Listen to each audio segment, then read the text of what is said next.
Assalamu alaikum and welcome back to my YouTube channel. Today we'll discuss another William Wordsworth poem, We Are Seven. So let's start with our explanation. William Wordsworth from 1770 to 1850 was a renowned English romantic poet, best known for his celebration of nature and his pioneering contributions to the romantic movement. He was famous for his works like Line composed a few miles above Tintern Abbey and I Wandered Lonely as a Cloud, also known as Daffodils. His most influential work, Lyrical Ballad, in 1798, marked a turning point in English poetry, emphasizing the power of nature and the importance of individual experience.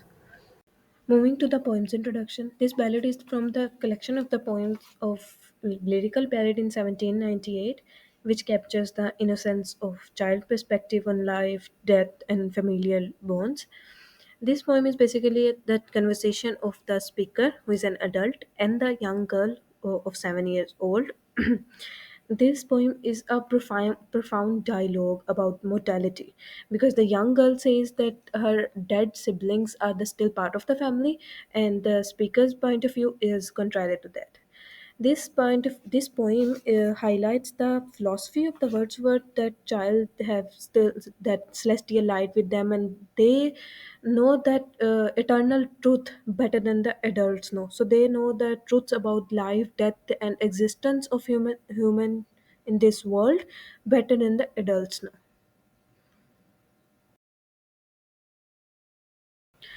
Okay, so this is a quite longish but very easy poem. Let's start with stanza number one. A simple child that lightly draws its breath and feels its life in every limb. What should it know of death? Now the speaker introduces a very carefree child who's very full of life and full of vitality and full of innocence, as he says that lightly draws its breath and feels its life in every limb, that feels its life, feels its vitality in every limb. Now in the last line, what should it know of the death? Poet uses a literary device of rhetorical question. Rhetorical question is a figure of speech in which a question is asked not to get an answer but to emphasize a point or to provoke a thought or to make an argument more persuasive. The answer is usually implied or obvious. Now, in this line, what should it know of death? This shows the skepticism of Wordsworth, that he's saying that what must a child know of death? He must not have any idea about life, death, about existence, and he's wrong in this sense, in this idea. He will prove that I am wrong with this thinking in the further lines. Stanza number two. I met a little cottage girl. She was 8 years old, she said. Her hair was thick with many a curl that clustered round her head. Now, the speaker is describing an experience of meeting a village girl of 8 years old, that she's described that I'm 8 year old. Now, according to this stanza, according to romantic ideals, she was like some natural child living in the village area, and Wordsworth is describing her physical appearance. Now, this stanza is a beautiful example of imagery, which is a literary device. Imagery is a literary device that uses vivid and descriptive language to appeal to the reader's senses, helping them to visualize the scenes, feel the emotions, and experience the text more fully. Now, the description of the young girl's physical beauty, her physical appearance, like the description of her thick hair and her curls is the example of imagery, and that we can imagine her curls and we can imagine her countenance in front of her eyes. That's an example of an imagery, and also her appearance symbolize her childlike beauty, her innocence, and her connection with nature, and her unspoiled beauty, unspoiled by the society and unspoiled by this materialistic world.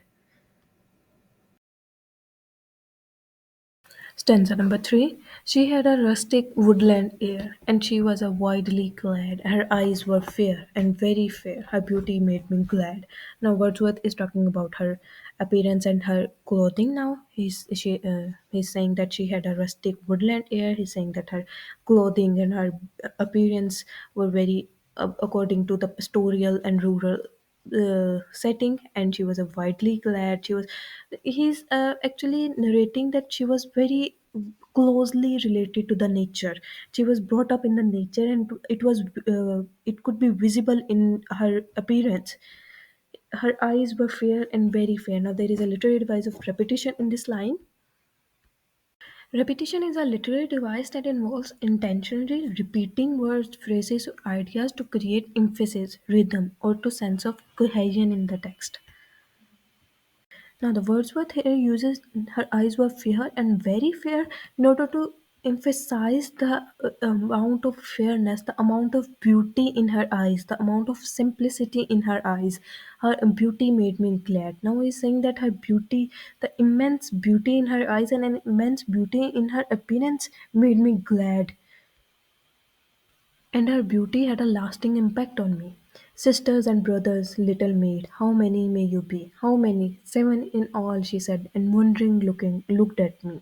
Now, Wordsworth is saying that I asked, how many siblings are you? And she replied that 7 in all, and wondering looked at me. Now she's looking at me that why are you asking these things about me? That why are you asking these questions from me? And where are they?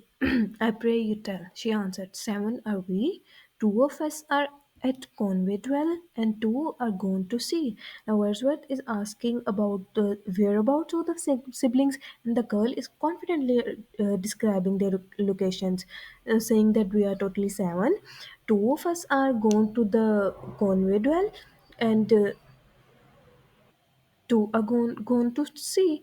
Now she is very confident and she is so cute that she is replying the questions very beautifully. 2 of us in the churchyard lie, my sister and my brother. Now she's saying that 2 of my siblings are dead and they are at the churchyard. And in the churchyard cottage I dwell near them with my mother, and I leave my mother near the churchyard at a cottage with my mother. Here poet uses the literary device of symbolism. Symbolism is a literary device where a person, object, or event or idea is used to represent something beyond its literal meaning. It conveys deeper, often abstract meaning. Now here when the child says that in the churchyard my siblings lie dead, and in the churchyard cottage I with my mother lives. So there's a very near connection between life and death. That's a use of symbolism to show the life and death by these two things. So that's a use of a symbolism.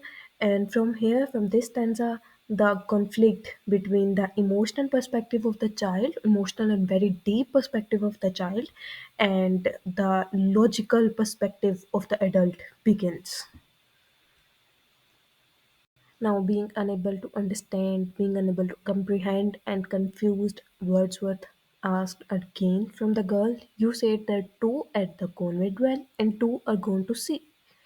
Yet ye are 7. I'll pray to thee to tell, sweet mate, how this may be.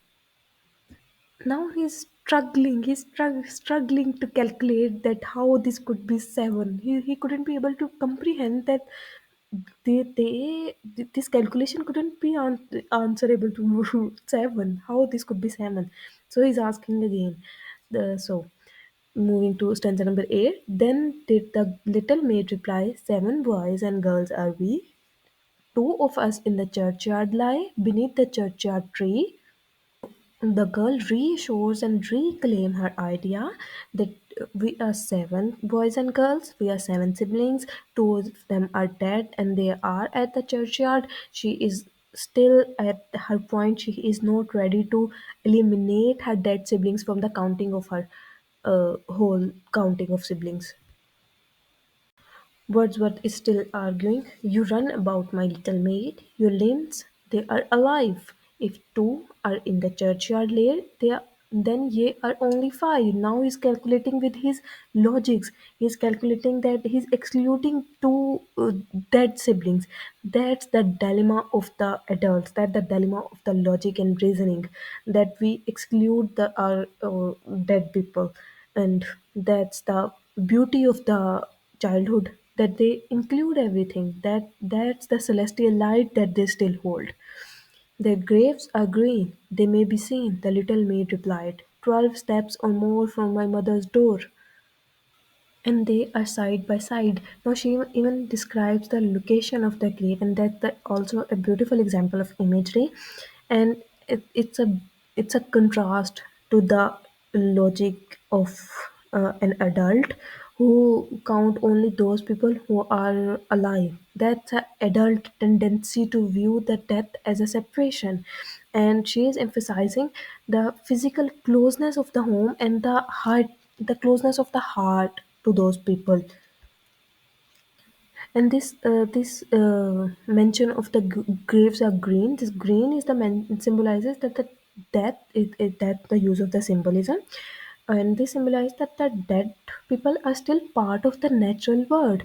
Also, the description of the grave shows her the acceptance of the death. That she accepted that they are dead. It's okay, but they are still part of our family. So it's okay. My stockings there I often knit, my handkerchief there I hem, and there upon the ground I sit and sing a song to them. Now she is describing her activities near the grave of her siblings, and this shows her emotional connection to her dead siblings, and this is so beautiful, and also a beautiful example of the literary device imagery. And she's saying that I knit stockings near their grave. I have my handkerchief. I sing songs to them, and this shows that how incorporates their memory into her daily life, and how she treats their graves, and how comforting place their grave is for her. Grave is not a place of sorrow and a place of tears for her. Grave is like a place of routine for her. It's like an ordinary place where she do her routine works. So stanza number 12. And often after the sun sets, sir, when it is light and fair, I take my little porringer and eat my supper there. Now she's describing that she often eats there after the pleasant sunset, and she includes them with her daily routine, and it's like a resting place, and it's like a extension of home for her. And after even the death of her siblings, their bond is still present, and so that's a beautiful example of their innocence, of child's innocence. And the first that died was Sister Jane. In bed she mourningly that God released her of her pain, and then she went away. Now she is recalling the death of her sister Jane, who suffered from some kind of illness before passing away. Now this description is making this description is making that some kind of a pleasant thing. Now this line that till God released her of her pain. This description is telling us that death is not something harsh. Death didn't snatched her from her sister, and that didn't snatch Jane from the life. Death released her. Death was some kind of the pleasant thing, and this is also an example of a literary device euphemism. Now, euphemism is a literary device that involves using a mild, indirect, but polite expression to replace a harsher, a more direct or offensive one. It softens the impact of potentially unpleasant. How Wordsworth described death in this stanza, it softens the harshness, it softens the concept of death. That's an example of euphemism.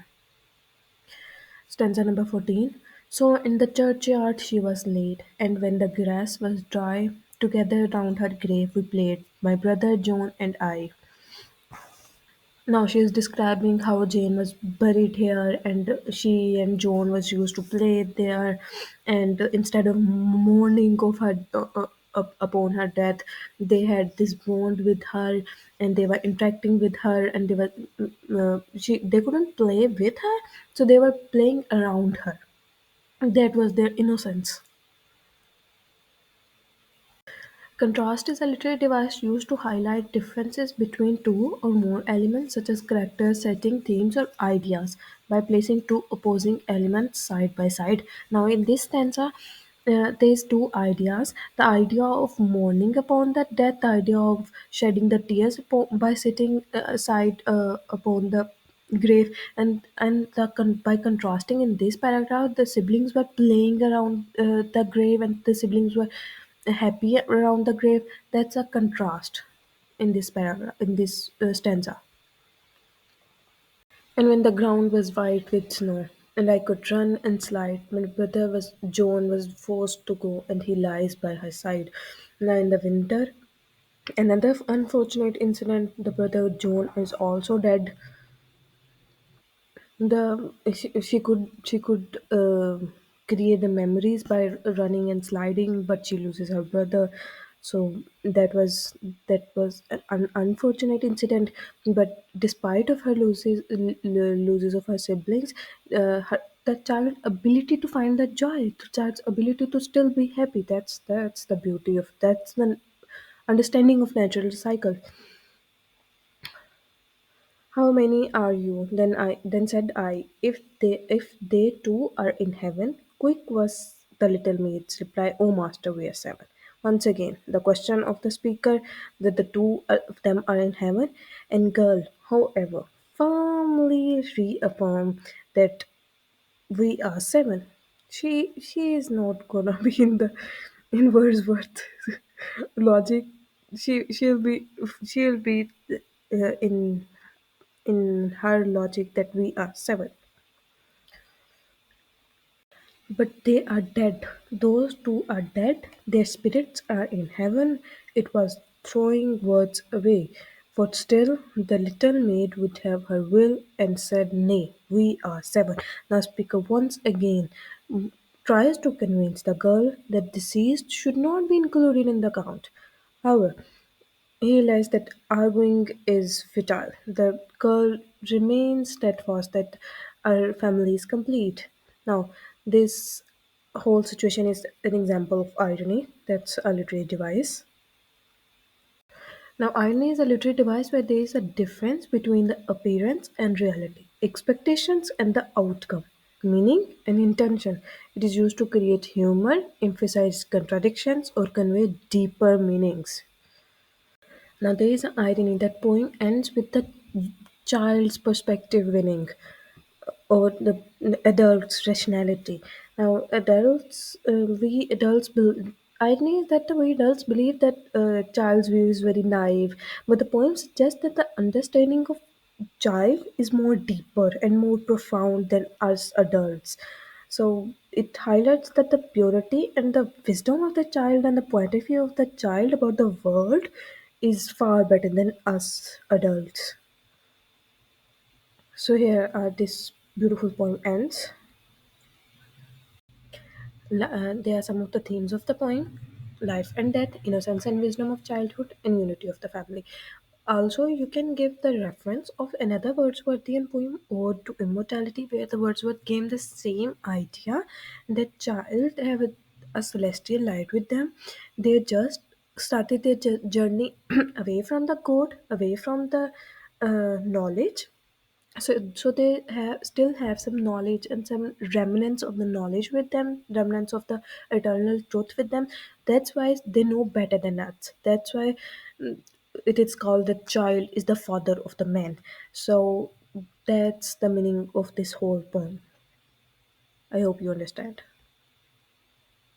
I hope you understand the poem. If you have any question regarding the poem explanation, you can ask in the comments below, and also let me know about the next poem to explain in the comments below. Please like and share the video, and don't forget to subscribe the channel and press the bell icon to get the notification of the next video.